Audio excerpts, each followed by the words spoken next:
나는 요즘 아무도 내 말을 들어주는 사람이 없어. 어머니의 그 한마디가 제 마음을 아프게 했습니다. 매일 함께 식사를 하고 TV도 함께 시청하면서 잘 지내고 있다고 생각했습니다. 정작 어머니는 늘 외로우셨다고 합니다. 그렇게 가까이 있으면서도 저는 어머니의 마음을 헤아리지 못했던 겁니다. 이 이야기는 93세 어머니와 60대 아들 사이에서 우리가 잊고 지냈던 말의 온기를 다시 찾아가는 여정입니다. 여러분은 부모님과 대화를 어떻게 하고 계신가요? 안녕하세요. 저는 올해로 66, 어머니와 함께 살면서 도무지 대화가 안 되어 답답한 이야기를 하려 합니다. 저희 어머니는 올해로 93이 되셨습니다. 나이가 그만큼 드셨지만 아직도 맑은 정신으로 제 얼굴을 알아보시고 식사도 잘하십니다. 귀가 점점 어두워져서 소통이 어려워지고 있지요. TV의 볼륨은 점점 높아지고 있어요. 아침이면 저는 늘 같습니다. 일어나서 간단히 밥 차리고 어머니 안부 여쭙고 출근 준비합니다. 어머니, 오늘은 샌드위치 만들어 놨어요. 드시고 약 꼭 챙기시고요. 어머니는 고개만 끄덕이십니다. 그래, 얼른 가봐라. 이게 저희 모자의 아침 대화의 전부였습니다. 우린 늘 필요한 말만 주고받았쇼. 약 드셨어요? 오늘 밥 괜찮으셨어요? 방 따뜻하죠. 이렇게 다정하게 물은 적은 있지만 진심으로 듣고자 한 적은 없었습니다. 그날 오후 퇴근하고 집에 와서 어머니 방 앞에 잠시 서 있었습니다. 문을 열고 들어가고 싶었지만 무슨 말을 해야 할지 몰랐습니다. 어머니, 오늘 뭐 하셨어요? 이렇게 물어보면 어색할까봐 괜히 머뭇거리다 그냥 방으로 들어왔습니다. 이렇게 가까이 살면서도 서로의 마음을 놓치고 있었구나. 그제야 깨달았습니다. 어머니가 바라시는 건 더 나은 밥상이나 더 따뜻한 난방이 아니라 그저 이야기를 들어줄 사람, 눈을 마주치며 웃어줄 사람 아니었을까요? 노인의 외로움은 갑작스럽게 찾아오는 게 아니라 말 한마디가 줄고 눈길 한 번이 줄고 그렇게 하루하루 쌓여가는 거라는 걸 그제야 알았습니다. 솔직히 저는요, 나름대로는 어머니를 잘 모시고 있다고 생각해 왔습니다. 식사 챙겨드리고 용돈도 드리고 약 시간도 알람 맞춰서 확인하고 병원 예약도 제가 직접 하거든요. 사실 제 주변에서도 그런 얘기를 많이 들었습니다. 길수 형은 참 효자야. 그 나이까지 어머니 모시는 거 아무나 못해. 그런 말 들을 때마다 속으론 그래, 나도 괜찮게 살고 있구나 하고 생각했습니다. 그런데요, 요즘 들어 어머니의 말씀이 자꾸 머릿속에 남습니다. 나는 말할 데가 없어서 그렇다. 하루 종일 말 한마디도 안 하고 지나간다. 귀가 잘 안 들리니 답답하기도 하고 그 말씀들이 자꾸 귀에 걸려서요. 노인정에도 다니고 노인복지관에도 다니시는데 왜 이야기할 곳이 없다고 하실까? 가만히 생각해 봤습니다. 그냥 일상적인 대화보다 정말 마음을 나눈 대화는 언제였던가 떠올려 봤는데 딱히 기억이 나지 않습니다. 예전에는 할머니의 손길이 필요한 손자들이 있어 자연스럽게 이야기를 많이 하는 편이었지요. 지금은 손자들이 모두 출가하여 명절 때나 잠깐 만나는 정도일 뿐입니다. 어머니는 말씀은 적으셔도 표정은 솔직하신 분입니다. 제가 바빠서 늦게 들어간 날은 아무 말 안 하셔도 얼굴에 그늘이 드리워져 있죠. 그럴 때 저는 평소에도 그러니 별일 없을 것이라 생각했죠. 지금 생각하면 그건 마음이 아니라 관리를 하고 있었던 거더군요. 사람은 물건처럼 관리해서 되는 존재가 아닌데 말입니다. 어머니의 외로움은 제가 생각하는 불편함이나 부족함 때문이 아니라 그저 아무도 제대로 마음을 들여다보지 않기 때문에 오는 거라는 걸 조금씩 깨닫고 있습니다. 제가 어머니의 삶을 이해해 보려는 노력이 없었다는 걸 인정하게 됐습니다. 대화의 깊이가 없으면 아무리 가까운 사이라도 점점 멀어집니다. 그건 가족도 예외가 아니더군요. 그래서 이제부터는 어머니와의 시간을 단순한 돌봄이 아니라 교감의 시간으로 바꿔보려고 합니다. 밥을 챙길 때도 어머니, 이 반찬은 옛날에 어디서 많이 드셨었죠? 이런 말 하나를 더 해보려고요. 그것만으로 어머니 얼굴에 미소가 생길 수 있다면 그게 진짜 잘 모시는 거 아니겠습니까? 며칠 전 집 정리를 하다가 오래된 상자 하나를 발견했습니다. 겉은 누렇게 바랬지만 그 안엔 흑백 사진이 가득 들어 있었습니다.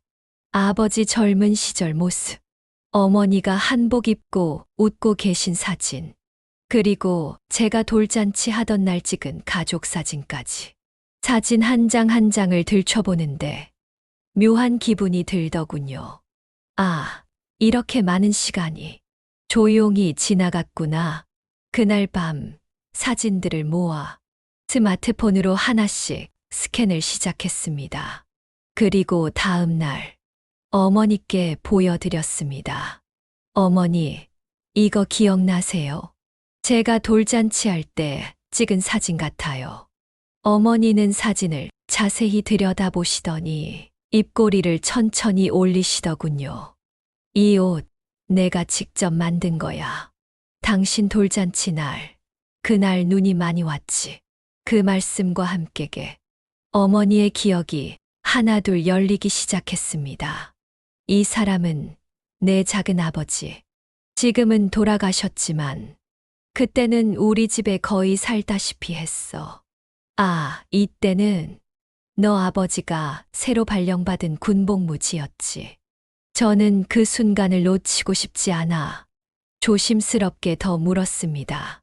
어머니, 그때 밀양에서는 무슨 음식을 주로 드셨어요? 거기선 고구마가 많았지. 밥에 고구마 썰어 넣고 고추장에 찍어 먹으면 그렇게 맛있었어.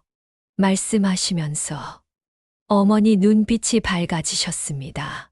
평소엔 입맛이 없어 하시던 분인데 그땐 어쩐지 생기가 도는 표정이셨습니다. 사진을 넘기며 그 시절 어머니의 삶을 듣는 건 그저 추억을 나누는 일이 아니었습니다. 그분의 인생을, 그분의 젊은 날을 새삼 다시 마주하는 시간이었습니다. 저는 그날 사진과 함께 시간도 복원한 기분이었습니다. 그리고 무엇보다도 말을 주고받는 것이 단순한 정보 교환이 아니라 사람을 연결하는 다리라는 걸 몸으로 느꼈습니다. 어머니는 사진 속으로 다시 들어가 그 시절을 꺼내 보여주십니다. 이건 비단 바지였어. 옛날엔 그렇게 멋내는 게 자랑이었지. 이 할머니는 우리 옆집 살던 분이야. 장독대 앞에서 된장 담갔던 거 기억나. 그렇게 이야기를 나누다 보면 어느새 시간이 훌쩍 지나가 있습니다. 가끔은 저도 그 시절을 함께 다녀온 것 같은 기분이 듭니다. 말이 줄어든 어머니와 말이 많지 않던 제가 사진 한 장으로 웃고 떠들 수 있다는 것. 그게 참 신기하고도 고마운 일이었습니다. 사랑하는 사람의 기억을 듣는 건 그 사람을 다시 사랑하는 일이더군요. 사진 속에서 꺼낸 이야기가 이제는 우리 둘 사이에 소중한 대화의 씨앗이 되고 있습니다. 어느 날 밤이었습니다. 평소보다 조금 일찍 퇴근한 날이었죠. 어머니는 작은 방 안에서 가만히 TV를 보고 계셨고, 전 그 옆에 조용히 앉았습니다. 뉴스에서 한국전쟁 관련 다큐멘터리를 하고 있었거든요.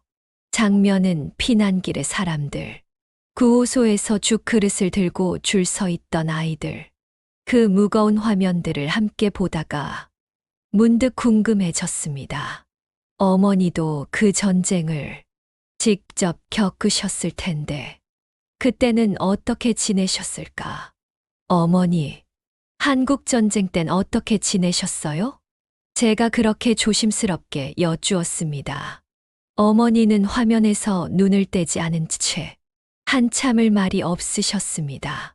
그러다 천천히 입을 여셨습니다. 그때는 말이다.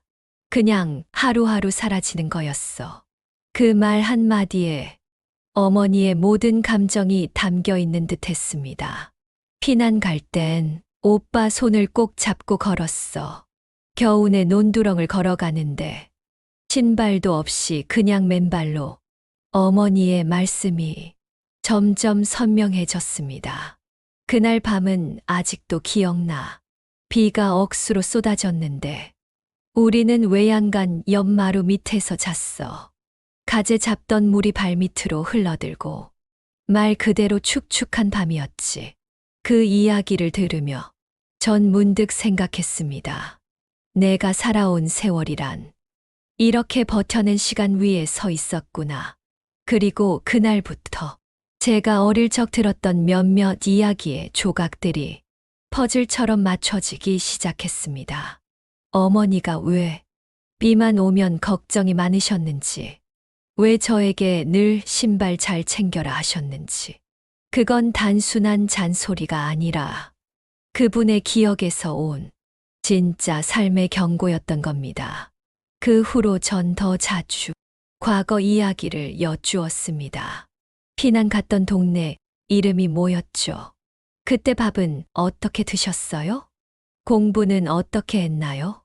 그때마다 어머니는 처음엔 짧게 대답하시다가 곧 작은 웃음과 한숨이 섞인 긴 이야기를 꺼내주셨습니다. 사실 저는 어머니와의 대화가 이렇게도 깊어질 수 있다는 걸 그날 처음 느꼈습니다. 과거란 그냥 지나간 게 아니라 여전히 마음속에 살아있는 거더군요. 그리고 그 기억을 누군가 들어주기를 기다리고 계셨다는 것도요. 서울대 노년연구소에서 발표한 구술 체록의 심리적 효과라는 연구를 읽은 적이 있습니다. 자신의 이야기를 누군가에게 들려주는 경험이 노인의 자아 통합감, 즉 내 인생은 의미 있었다는 감정을 크게 높여준다고 하더군요. 저는 전문가가 아니지만 그 연구 결과를 제 눈으로 본 셈입니다. 어머니의 눈빛에서요. 그 이야기를 듣고 나니 단순한 기억이 아니라 우리 가족의 뿌리 같은 느낌이 들었습니다. 이젠 제가 어머니의 이야기를 기록해두고 있습니다. 스마트폰에 음성으로 남기고 때로는 메모장에 적어두기도 합니다. 스마트폰이라는 게 처음엔 저에게도 낯설었습니다. 하지만 익숙해지고 나니 손에 붙은 듯 쓰게 되더군요. 사진도 찍고 은행 업무도 하고 무엇보다도 가족들하고 카톡으로 자주 소통하게 됐죠. 어느 날이었습니다. 평소처럼 식사를 마치고 어머니가 한숨을 내쉬셨습니다. 손자놈은 요즘 뭐 하는지 통 소식이 없노. 그 말에 저는 웃으며 말했습니다. 요즘 애들은 전화보단 카톡을 더 많이 해요. 글로 보내고 사진도 보내고 이모티콘도 써요. 어머니는 못 알아듣겠다는 듯 고개를 갸웃하시더군요. 순간 무릎을 탁 쳤습니다.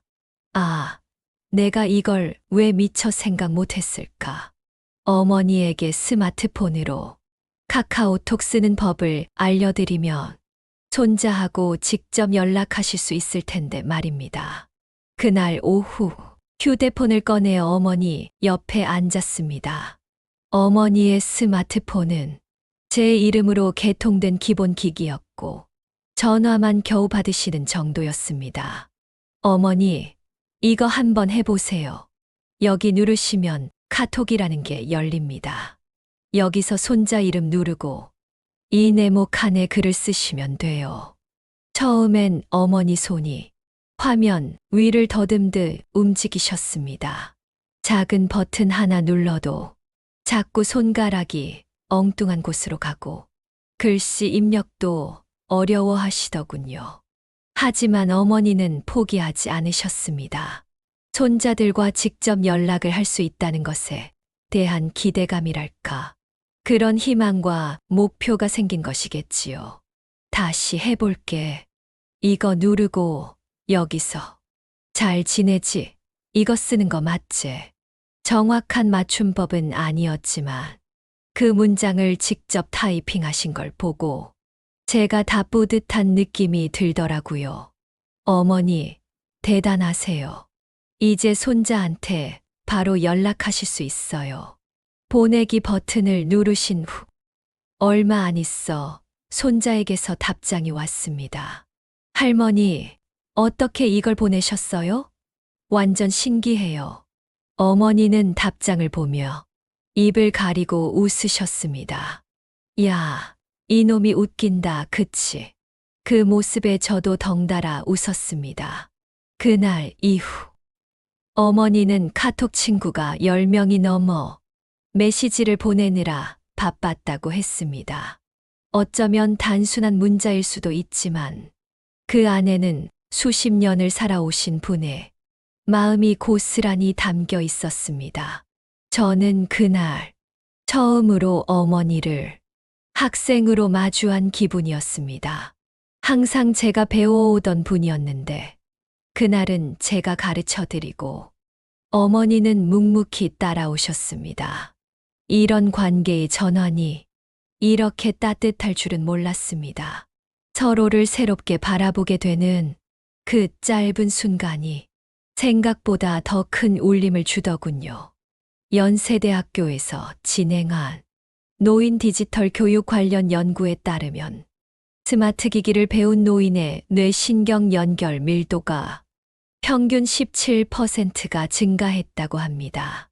이건 단순히 기계 사용법을 익히는 게 아니라 새로운 자극과 성취 경험이 노인에게 얼마나 깊은 영향을 주는지를 보여주는 증거지요. 그리고 저는 바로 그 증거를 제 어머니를 통해 확인했습니다. 그 이후로 어머니는 손자들과 카톡으로 종종 연락을 하십니다. 이모티콘도 배우시고 크크라는 웃음 표시도 익히셨습니다. 애비야, 나 이제는 너한테도 카톡 보낼 수 있다. 그 후론 저에게도 자주 메시지를 보낸답니다. 먹고 싶은 것, 사고 싶은 것 등이 있으면 퇴근길에 사오라고 카톡을 보낸답니다. 철자법이 틀려도 우리는 잘 알아듣습니다.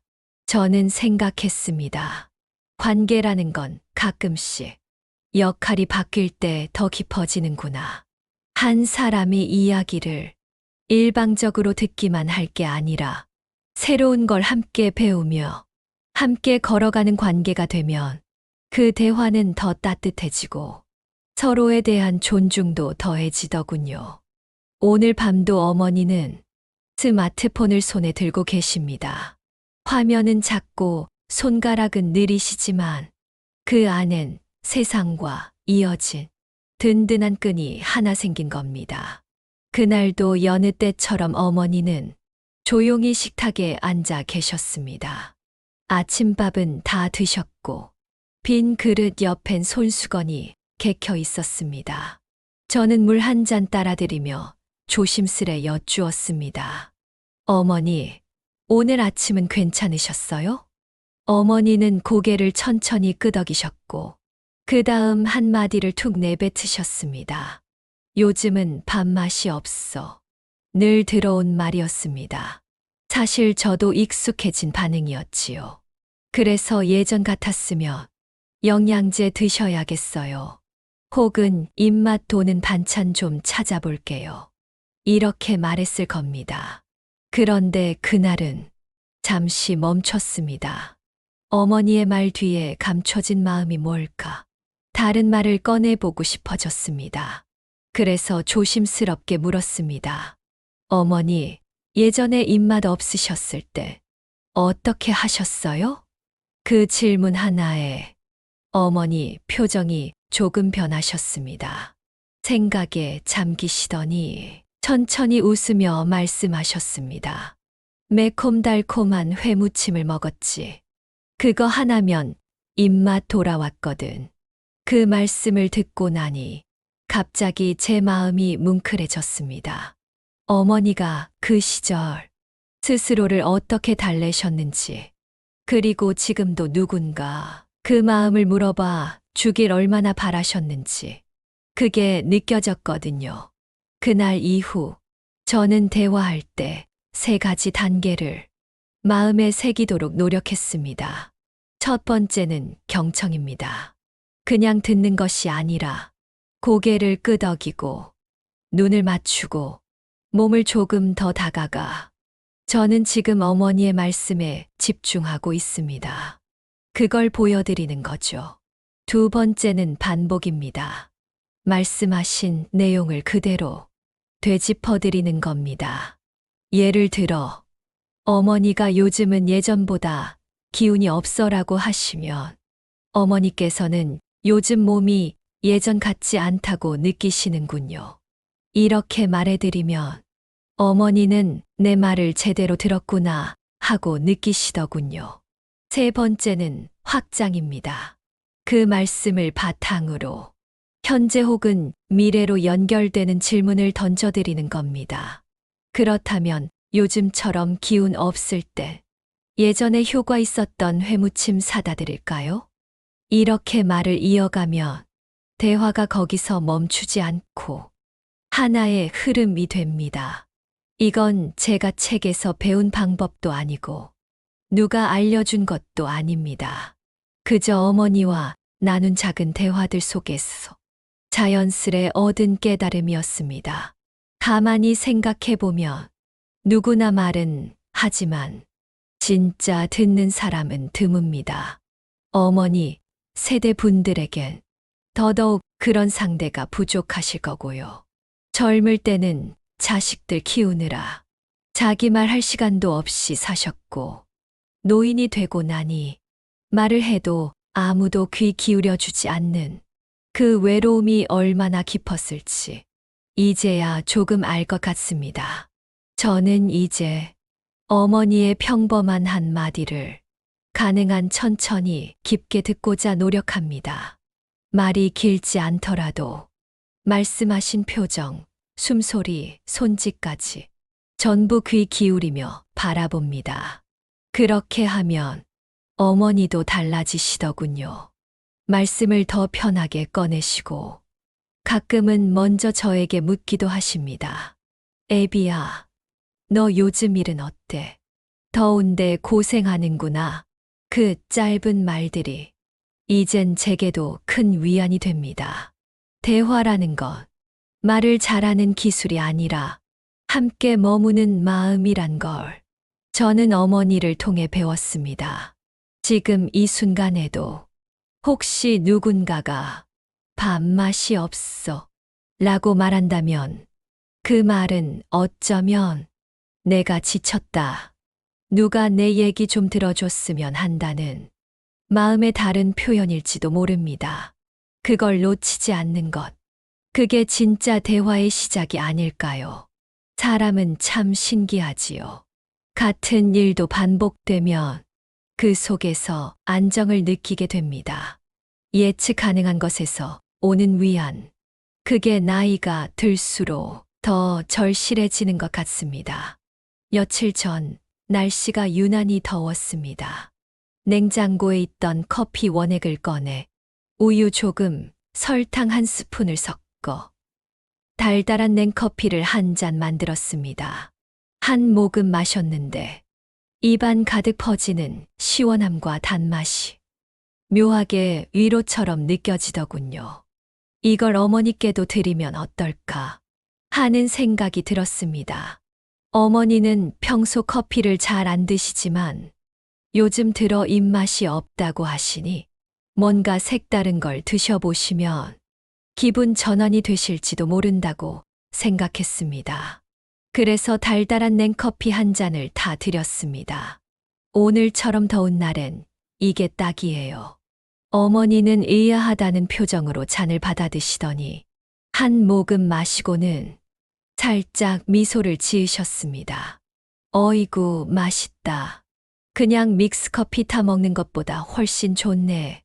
그 한마디에 저는 얼떨결에 웃고 말았습니다.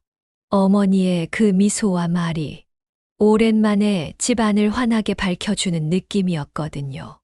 애비야, 이거 마시니까 이상하게 속이 좀 개운하다. 복지관에서 누가 커피를 뽑아주는데 맛이 없더구나 하시면서 제가 타드리는 커피가 제일 맛있다고 기뻐하셨어요. 그 짧은 대화 하나에도 표정이 달라지고 눈빛이 반짝이는 걸 느낍니다. 예전엔 어머니와 마주 앉아 10분을 보내는 것도 어색할 때가 있었습니다. 무슨 말을 꺼내야 할지 모르겠고 침묵이 부담스럽기도 했거든요. 그런데 이상하게도 이 커피라는 매개가 생기니까 대화가 자연스럽게 흐르기 시작하더군요. 어머니, 옛날엔 이런 커피 안 드셨죠? 그때는 믹스커피도 귀했지. 다방 가서 마셔야 겨우 한 잔 얻어먹었다. 그 다방 이름 기억나세요? 기억나지. 은하수 다방. 간판에 별 그림이 있었거든. 어머니의 목소리가 살아있던 젊은 날을 데려오는 듯 했습니다. 커피를 함께 마시는 이 시간이 단지 음료를 마시는 것이 아니라 그날 그날의 정서를 나누고 기억을 오가는 작은 의식이 되어준다는 걸 저는 알게 되었습니다. 사람은 반복되는 일상 속에서 자기를 지탱하는 힘을 얻는다고 하죠. 그게 바로 의식이라는 이름으로 불립니다. 특히 노년기에 이 의식이 주는 안정감은 정서적 건강과 직결된다고 하더군요. 가족 심리 전문가의 글에서 봤습니다. 노인은 하루를 예측할 수 있을 때 심리적 안정을 느끼고 그 예측 가능한 일상 속에서 자신의 존재를 확인받는다고 해요. 우린 그렇게 매일 아침 달달한 커피 한 잔으로 서로의 하루를 여는 사이가 되었습니다. 소중한 건 거창한 이벤트가 아니라 작고 꾸준한 마음의 표현이라는 걸 오늘도 커피 잔을 들며 되새깁니다. 요즘은 웬만한 정보는 다 인터넷에서 찾아볼 수 있으니 참 편한 세상입니다. 그날도 우연히 한 칼럼을 읽게 됐습니다. 제목이 참 마음에 남았어요. 노인의 말은 느리지만 마음은 분주하다. 글쓴이는 노인 심리학자였습니다. 그분은 이렇게 말하더군요. 노인은 평균적으로 응답 속도가 3초 느리며 이는 인지기능 저하가 아니라 생각을 더 신중히 정리하고 표현하는 과정입니다. 그 문장을 읽는 순간 저는 옆구리를 쿡 찔린 것 같았습니다. 어머니와 대화할 때 제가 얼마나 빨리 말하고 얼마나 성급히 반응했는지 떠올랐습니다. 어머니, 이거 하세요. 왜 대답 안 하세요? 그거 아까 말씀하신 거잖아요. 말의 속도는 제 기준이었고 기다릴 줄은 몰랐던 겁니다. 그날 이후로 저는 대화할 때마다 3초의 여유를 스스로에게 주기 시작했습니다. 어머니가 질문에 바로 대답하지 않으셔도 가만히 기다렸습니다. 어머니, 오늘은 어디 다녀오셨어요? 응, 그냥 복지관에 다녀왔지. 그리고 하시면서 복지관에서 있었던 일들을 이야기해 주었어요. 그 3초 뒤에 돌아온 말씀에는 어머니의 감정과 오늘 하루가 조용히 담겨 있었습니다. 말을 기다려주는 그 자세 하나만으로 대화가 이렇게 달라질 줄은 몰랐습니다. 또 하나 기억에 남은 조언이 있습니다. 다중 감각을 활용하라. 말뿐만 아니라 사진, 음악, 향기, 맛까지 다양한 자극이 어르신의 기억을 더 풍성하게 불러온다는 겁니다. 그래서 저는 작은 실험을 해보기로 했습니다. 하루는 어머니가 좋아하던 진달래 향기 나는 손세정제를 하나 사왔습니다. 그리고 냉커피를 마시며 스마트폰으로 옛날 결혼식 사진을 한 장 보여드렸죠. 어머니, 이거 어릴 적 어머니 모습 맞죠? 맞아, 이 한복 내가 삼촌 결혼식 때 입은 거야. 손엔 진달래 향기, 눈엔 옛 사진, 입안엔 달달한 커피. 그 모든 감각이 어머니를 어느 봄날로 데려가고 있었습니다. 그리고 마지막 조언, 긍정 강화. 어머니 덕분에 오늘 또 배웁니다. 정말 대단하세요. 이걸 기억하시다니요. 그 시절을 그렇게 자세히 이야기해 주셔서 감사해요. 말로 어르신을 존중해 드리는 겁니다. 실제로 어머니는 이런 말을 들으시면 표정이 환해지시고 말씀도 더 풍성해지셨습니다. 내 얘기를 이렇게 귀담아 들어주는 사람이 우리 집에 하나는 있네. 그 말씀이 어찌나 따뜻하게 들리던지요. 말에는 진심이 담겨야 한다고들 하지만 그보다 더 중요한 건 그 진심을 보이게 말하는 법인 것 같습니다.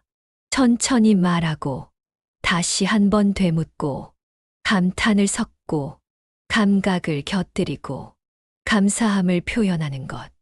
그것이 제가 어머니와의 대화에서 하나하나 체득해가고 있는 방식입니다.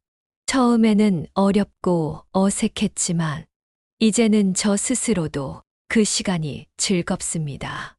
무언가를 알려드리는 게 아니라 어머니 안에 이미 있는 보물 같은 기억을 꺼내는 일이니까요. 그리고 무엇보다 그 과정 속에서 저도 어머니를 더 깊이 이해하게 됩니다. 어머니, 오늘 진달래 향 맡으시니까 기분이 어떠세요? 글쎄, 고향 뒷산 생각나네. 봄만 되면 꽃 따다 책갈피에 눌러놨었지. 그런 순간들이 서로를 한 뼘 더 가까이 데려다 줍니다. 이렇게 말하니까 어머니가 웃으시네요. 그 웃음을 지켜내기 위해 내일도 저는 3초를 더 기다리고 진심을 더 담아 말하려 합니다. 저는 여전히 바쁜 사람입니다. 일도 있고 사람도 만나야 하고 세상 돌아가는 소식에도 귀를 기울여야 하죠.